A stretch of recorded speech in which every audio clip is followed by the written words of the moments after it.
Hi பா, எல்லாம் எப்படி இருக்கீங்க? இன்றைக்கி நம்ம செரின் வீட்டு சாப்பாடில் சூப்பரான ஒரு லஞ்ச் பாக்ஸ் ரெசிபி தான் பண்ண போகிறோம். என்னென்னு பார்த்தீங்கன்னா, மிளகு சாதமும் அப்புறம் உருளைக்கிழங்கு வறுவலும் ரொம்ப ஈஸியாகவும் அதே சமயம் ரொம்ப ருசியாகவும் இருக்கக்கூடிய ஒரு லஞ்ச் பாக்ஸ் ரெசிபி. முதல்ல வந்து நம்ம சாதம் வேக வச்சு எடுத்துக்கலாம். எப்பயுமே நம்ம 1.5 படி அரிசி சேர்ப்போம். அதுக்கு இந்த ஜக்கில் 1 ஜக்கு தண்ணி, தேவையான உப்பு,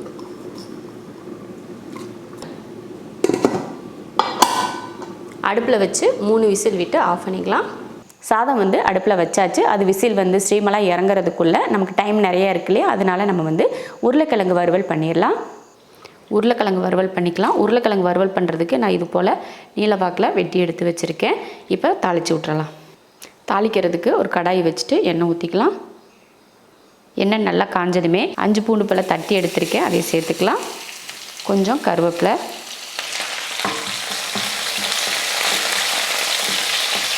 அவ்வளோதான். இந்த மாதிரி பூண்டு கொஞ்சமாக வதக்கி விட்டதுக்கப்புறமா நம்ம இதில் உருளைக்கிழங்கு சேர்த்துக்கலாம்.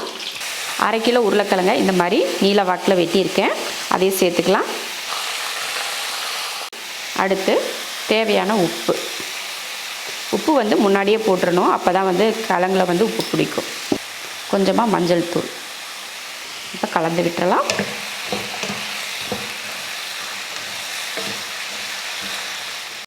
கொஞ்சம் தண்ணி இந்த மாதிரி தெளித்து விட்டுக்கணும். ஒரு கையளவுக்கு இல்லைன்னா 2 கையளவுக்கு இந்த மாதிரி தெளித்து விட்டிங்கன்னா உங்களுக்கு உருளைக்கிழங்கு வந்து சட்டுன்னு வெந்துடும்.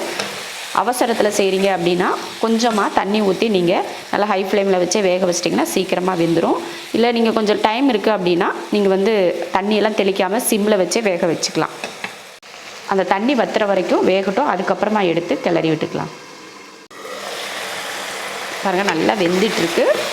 இந்த இருக்கிற தண்ணியிலேயே உருளைக்கிழங்கு வந்து நல்லா வெந்துடும்.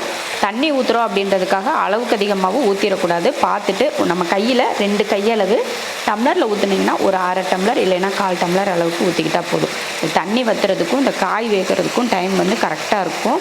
அதுக்கப்புறம் தண்ணியெல்லாம் வற்றினதுக்கப்புறமா நம்ம மசாலா சேர்த்துக்கலாம். இப்போ மூடிடலாம்.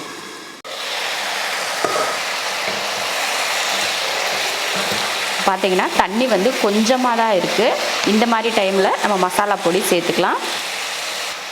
மிளகாத்தூள் 1 ஸ்பூன், மல்லித்தூள் 1 ஸ்பூன், அவ்வளோதான். மஞ்சத்தூள் வந்து முன்னாடியே போட்டுட்டோம் இல்லையா, அதனால் இப்போ வேண்டாம். இப்போ கலந்து விட்டுருவோம். மசாலா பொடி போட்டு கலந்து விட்டாச்சு.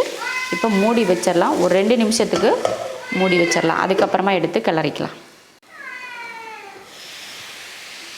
2 நிமிஷம் ஆயிடுச்சு. கரெக்டாக டைம் வச்சுக்கோங்க. 2 நிமிஷம் வச்சு மறுபடியும் கிளறி விடுங்க. ஒவ்வொரு சில உருளைக்கிழங்கு வேகாமல் இருந்தாலும் நம்ம 2 நிமிஷம் மறுபடியும் மூடி வைக்கிறோம் பார்த்திங்களா, அதில் நல்லா வெந்துடும். அதனால் ஒரு 2 நிமிஷத்துக்கு மூடி வச்சுட்டு மறுபடியும் ஒரு 2 நிமிஷம் கிளறி இந்த மாதிரி கிளறி விட்டு இறக்கினீங்கன்னா அருமையான உருளைக்கிழங்கு ரெடி ஆயிரும். மறுபடியும் நல்லா ஹை ஃப்ளேமில் வச்சுட்டு கிளறி விட்டுக்கலாம். பார்த்திங்கன்னா சூப்பராக ஒரு உருளைக்கிழங்கு வறுவல் ரெடி ஆயிடுச்சு. நல்ல காரசாரமாக வெரைட்டி ரைஸ்க்கெலாம் அருமையாக இருக்கக்கூடிய ஒரு உருளைக்கிழங்கு வறுவல். நல்லா அந்த பூண்டு வந்து நம்ம அதிகமாக தட்டி போட்டிருக்கோம் இல்லையா, அதுக்கும் இந்த கருவேப்பிலை மணத்துக்கும் இந்த மசாலா அந்த உருளைக்கிழங்கு பார்த்திங்கன்னா டேஸ்ட் வந்து ரொம்ப ரொம்ப நல்லாயிருக்கும். இப்போ அடுப்பை ஆஃப் பண்ணிடலாம். எப்போயுமே பார்த்திங்கன்னா உருளைக்கிழங்கு வறுவல்னால எல்லாருக்குமே ரொம்ப பிடிக்கும். ரொம்ப அருமையான ஒரு உருளைக்கிழங்கு வறுவல் செஞ்சாச்சு. இது எல்லா சாதத்துக்குமே பொருத்தமாக இருக்கக்கூடிய ஒரு சைட் டிஷ். இப்போ உருளைக்கிழங்கு வறுவலை இறக்கி வச்சுட்டு அடுத்து சாதம் தாளிச்சிக்கலாம். நான் வந்து சாதத்தில் ஒரு 2 பேர் சாப்பிடக்கூடிய அளவுக்கு மட்டும் சாதம் எடுத்து வச்சுருக்கேன். இப்போ தாளித்து விட்டுறலாம். சாதம் தாளிக்கிறதுக்கு கடாய் வச்சு எண்ணெய் ஊற்றிக்கலாம். எண்ணெய் காஞ்சதுமே கொஞ்சம் கடுகு உளுந்து, கொஞ்சமாக சீரகம், அடுத்து ஒரு 2 ஸ்பூன் அளவுக்கு கடலைப்பருப்பு, கொஞ்சமாக பொன்னிறமாக மாறட்டும். அதுக்கப்புறம் மற்றதை சேர்த்துக்கலாம்.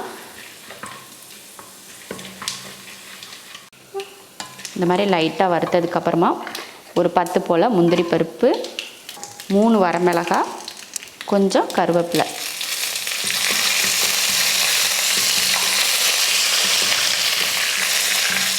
அடுத்து மிளகுத்தூள் வந்து 2 ஸ்பூன் அளவுக்கு, அவ்வளோதான். இதில் மஞ்சத்தூள்லாம் போட தேவையில்லை. நல்லா இந்த மாதிரி எண்ணெயில் நல்லா வறுத்து விட்டதுக்கப்புறமா கொஞ்சமாக உப்பு, நம்ம சாதத்தில் வந்து உப்பு போட்டு தான் பண்ணியிருக்கோம். அதனால் இதில் கொஞ்சமாக உப்பு சேர்த்துக்கிட்டால் போதும். அடுப்பை சிம்மில் வச்சுட்டே தாளிங்க, இல்லைன்னா கருகி போயிடும். அவ்வளோதான். இப்போ நம்ம சாதம் வடித்து வச்சுருக்கோம் இல்லையா, அதை சேர்த்துடலாம்.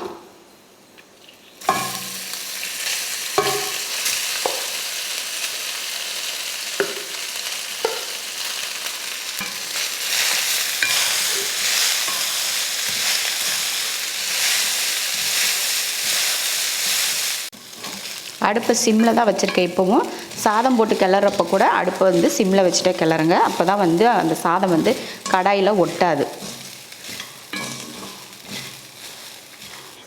அடுத்து மேலே கொஞ்சம் மல்லித்தலை தூவிடலாம். உப்பு பத்தலைன்னா இந்த டைமில் நம்ம போட்டு லைட்டாக கிளறிக்கலாம். உப்பு சரியாக இருந்தால் போட தேவையில்லை.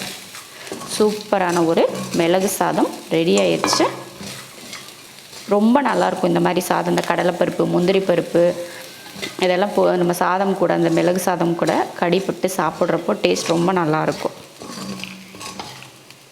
அவ்வளோதான், சூப்பரான ஒரு சாதம் ரெடி ஆயிடுச்சு. இப்போ அடுப்பு ஆஃப் பண்ணிடலாம். இப்போ மிளகு சாதம் பார்த்திங்கன்னா எவ்வளோ ஈஸியாக தாளிச்சிட்டோம் பார்த்திங்களா. ரொம்ப ஈஸி மிளகு சாதம். மிளகு பொடி இருந்தால் நம்ம எண்ணெயில் தாளித்து நம்ம சாதம் போட்டு கிளறது அவ்வளோ ஈஸியானது. அதே சமயம் டேஸ்ட்டும் பார்த்திங்களா அவ்வளோ அருமையாக இருக்கும். இந்த கடலை பருப்புலாம் போட்டு தாளிக்கிறதுனால சூப்பராக இருக்கும் டேஸ்ட்டு. மதியம் லஞ்சுக்கு சாப்பிட்றப்பவும் ரொம்ப நல்லாயிருக்கும். உருளைக்கிழங்கு வறுவலும் மிளகு சாதமும் செஞ்சு முடிச்சாச்சு. இப்போ நம்ம வந்து பாக்ஸில் போட்டுக்கலாம். மிளகு சாதம் அப்புறம் உருளைக்கிழங்கு வறுவல், அருமையான ஒரு லஞ்ச் பாக்ஸ் ரெசிபி ரெடி ஆயிடுச்சு. ஈஸியான ஒரு முறையில் லஞ்ச் பாக்ஸ் ரெசிபி ரெடி ஆகிடுச்சு. இதே மெத்தடில் நீங்களும் லஞ்சுக்கு செஞ்சு கொடுத்து அனுப்பி பாருங்கள். எல்லாருமே விரும்பி சாப்பிடுவாங்க. இதே மெத்தடில் செஞ்சு பார்த்துட்டு எப்படி இருக்குன்னு சொல்லிட்டு கமெண்ட்டில் சொல்லுங்கள். பிடிச்சிருந்தா லைக் பண்ணிவிட்டு ஷேர் பண்ணிவிட்டு நம்ம ஷெரின் வீட்டு சாப்பாடு சேனலை சப்ஸ்கிரைப் பண்ணி பக்கத்தில் இருக்க பெல் ஐக்கானை கிளிக் பண்ணி வச்சுக்கோங்க.